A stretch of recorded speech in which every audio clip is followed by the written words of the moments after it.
Well, Republicans are confident that the tax bill will lead to increased prosperity, but most Americans are not yet convinced. The most recent poll showing a plurality of 41% of voters think the tax bill as a whole is not a good idea. So how do Republicans make the sale to a reluctant public? Here now is Senator John Thune, Senate Republican Conference Chairman and Finance Committee member. Senator, I happen to like tax cuts. I think they do stimulate the economy. History is a guide, but how do you prove that to a reluctant public? Are you just going to have to wait for the results to come in?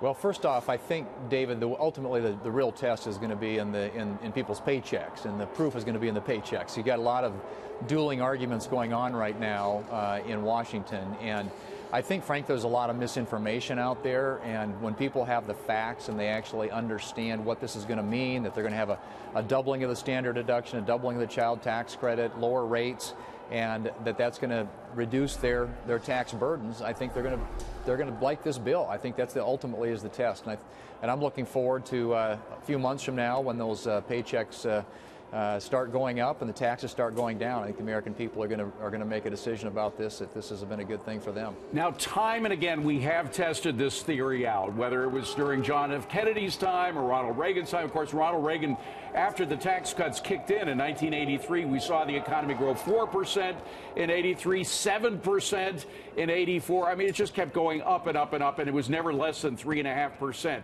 But again, the airwaves are blanketed with this anti-tax cut propaganda that is coming out from the media, repeated by the Democrat politicians. I just think that there comes a time when you guys just have to wait and sit back and say, okay, folks, the proof's in the pudding. Look what happens to GDP growth. Look what happens to your wages. Look what happens to your weekly wages, and you'll see it right there. Yeah, that's right. I mean, I think there are two things you're going to see, David. One is, of course, the paychecks are going to go up, taxes are going to go down. Middle-income families are going to get a tax cut, and that we know that. The question, again, is the broader question, the debate that we're having, is what does happen to the economy? And as you rightly pointed out, if you go back to Reagan, if you go back to even farther than that, to Kennedy, to George W. Bush, when you cut taxes, revenues go up. Obviously, the economy starts to grow and expand. And that raises wages. And the one thing that we haven't seen in this country in a really long time are pay raises. Right. American people, American families.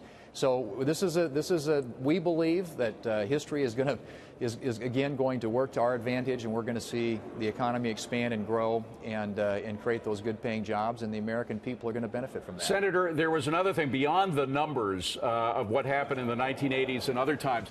There was this explosion in technology that we had. That was really when personal computers began to hit the markets.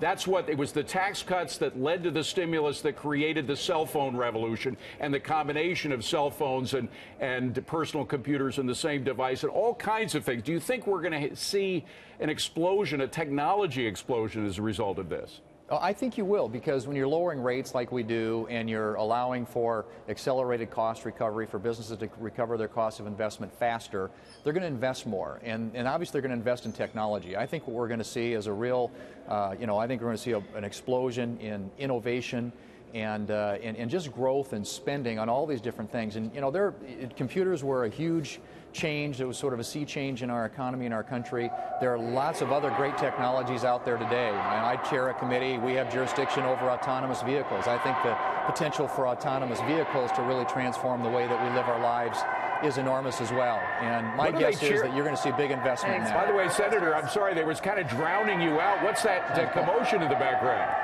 Well, there's some, as there usually are, most days up here, David, lots of protesters at the Capitol.